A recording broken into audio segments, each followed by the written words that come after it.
For more than 2 decades, modern cosmology has looked like a remarkable success story. The LCDM model, built from dark matter, dark energy, cold matter, and 6 exquisitely measured parameters, has matched observations across the sky and across cosmic time with extraordinary precision. The idea that we understand the universe's expansion history became so widely accepted that astronomers began using cosmology as a tool to study other fields, rather than as a field struggling to understand its own foundations. But beneath this confidence, one number has steadily grown into a crisis: the Hubble Constant, the number describing how fast the universe is expanding today. Two of the most precise measurement strategies ever deployed in astronomy now disagree on this number, and the disagreement has not shrunk as measurements improved. It has grown, sharpened, and solidified. What began as a minor mismatch has become an open wound at the heart of precision cosmology, raising a possibility that many considered unthinkable: that we still do not fully understand the universe we live in. To understand how such a crisis could exist, we must understand what the Hubble constant actually measures. When we observe distant galaxies, we find that their light is stretched toward the red end of the spectrum, a sign that space itself is expanding. The Hubble constant quantifies how fast space expands with distance, typically measured in kilometers per second per megaparsec.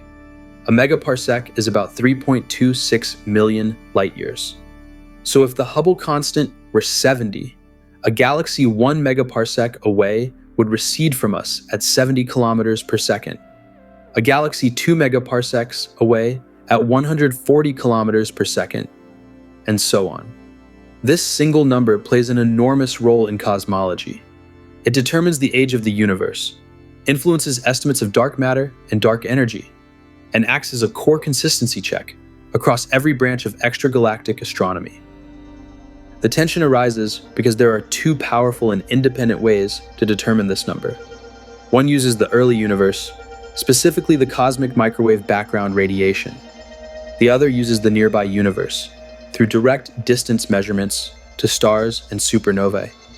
The early universe method begins with the Planck satellite, which measured tiny fluctuations in the temperature of the cosmic microwave background across the entire sky.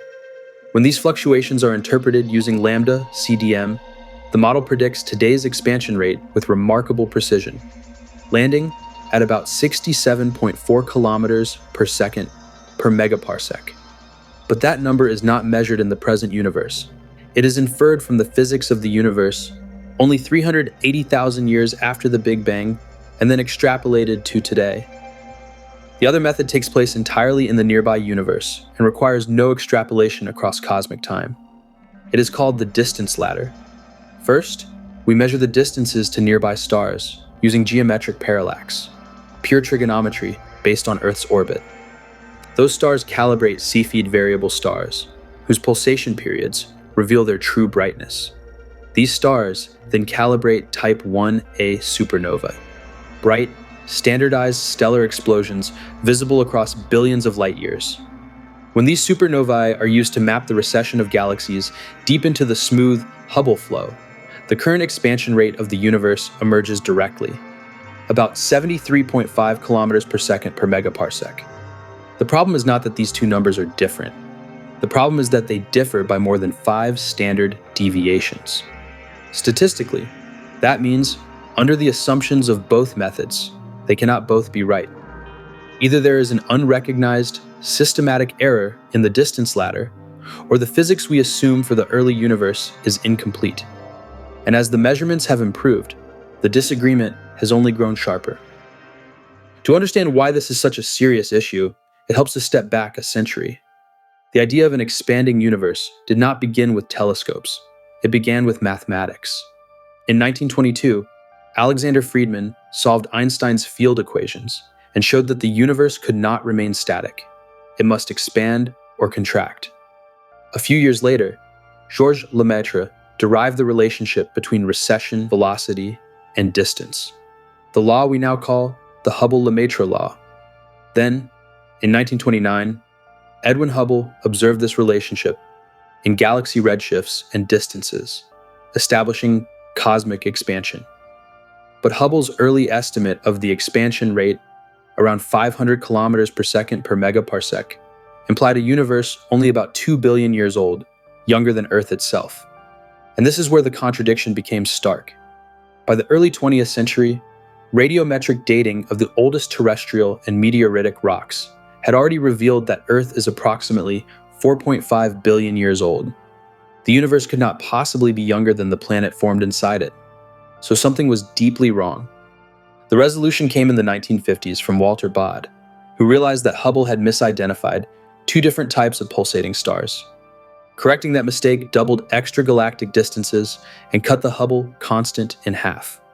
For decades afterward, astronomers were divided between a high value near 100 and a low value near 50. It took the Hubble Space Telescope and a decade-long effort called the HST Key Project to bring closure.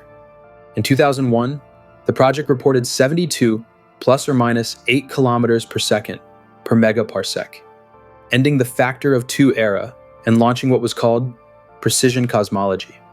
From then on, it seemed inevitable that increasingly sophisticated measurements would converge to a single definitive number. Instead, as the precision improved, the unity vanished. The turning point came when two precision frontiers matured, one in the early universe and one in the late. On the early universe side, the Planck satellite provided a breathtakingly precise measurement of the cosmic microwave background. On the late universe side, the SHUS collaboration refined the distance ladder, combining Gaia parallaxes, Cepheids in the Large Magellanic Cloud, water masers in NGC 4258, and a much larger set of Type 1a supernova calibrators. Their precision tightened from 5% to less than 2%, and the expansion rate converged always near 73 to 74. Planck's precision also improved, increasingly locking down 67.4. When both sides became more precise, they did not meet in the middle. They pulled farther apart. The tension became undeniable. For years, the most widely expected explanation was that the SHUS result was being pulled upward by a subtle observational effect: crowding. Cepheids live in the dusty, star-rich spiral arms of galaxies. If the Hubble Space Telescope could not fully resolve nearby stars from the background, unresolved light might make Cepheids appear slightly brighter than they actually are, making galaxies appear closer and artificially inflating the Hubble Constant. This hypothesis grew popular not because it was proven, but because it offered a clean escape. The distance ladder could be fixed without rewriting fundamental physics. Then the James Webb Space Telescope arrived. With a 6.5-meter mirror and diffraction-limited infrared imaging, JWST has 3 to 4 times the angular resolution of HST in the relevant wavelengths. This made it the perfect test. If HST had been tricked by unresolved background stars, JWST should measure the same Cepheids as systematically dimmer. Instead, to the surprise of many, JWST and HST Cepheid magnitudes matched almost perfectly, within 0.01 plus or minus 0.03 magnitudes. The crowding hypothesis collapsed. The most popular conventional explanation for the tension was ruled out decisively. The high value of the Hubble constant did not come from an instrumental limitation. At the same time, alternative distance ladder methods, the tip of the red giant branch, and the J region, asymptotic giant branch method, continued to produce slightly lower values, near 70 and 68. Importantly, when Cepheids, TRGB stars, and JAGB stars were used to measure distances to the same nearby galaxies, they agreed extremely well. The disagreement began only when their calibrations were applied to Type 1a supernovae.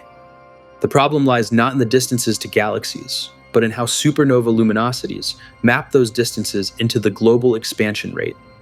Late universe measurements are consistent internally on galaxy distances, but not on the inferred Hubble constant. Independent methods exist that bypass both early and late universe assumptions.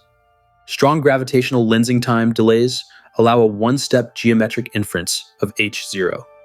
Early analyses favored high values, near the SHUS result, but improvements in lens modeling, especially constraints from stellar kinematics, have broadened uncertainties enough to encompass both sides of the tension.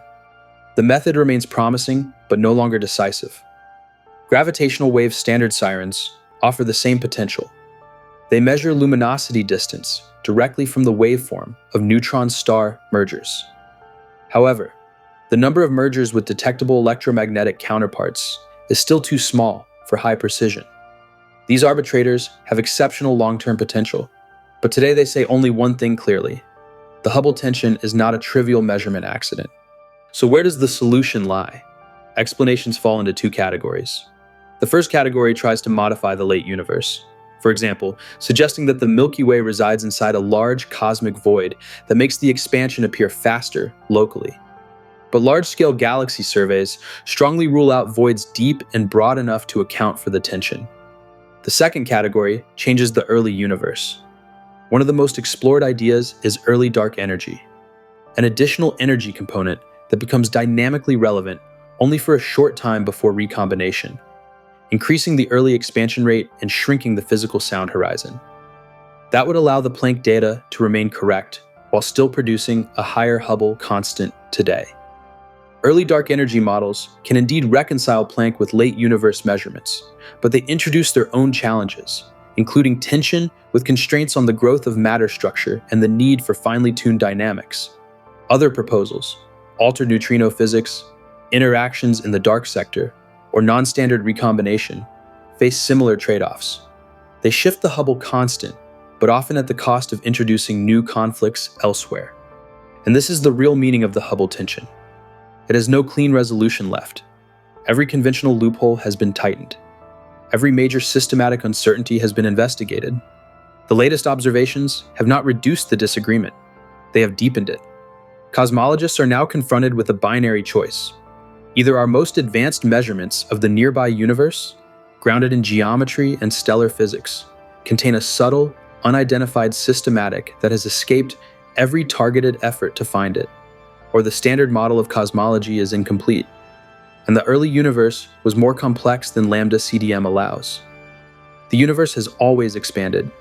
What has changed, again and again, is our understanding of how. And it is entirely possible that a century after Friedman, Lemaitre, and Hubble revealed the expanding universe to the world, we are on the brink of another transformation just as profound.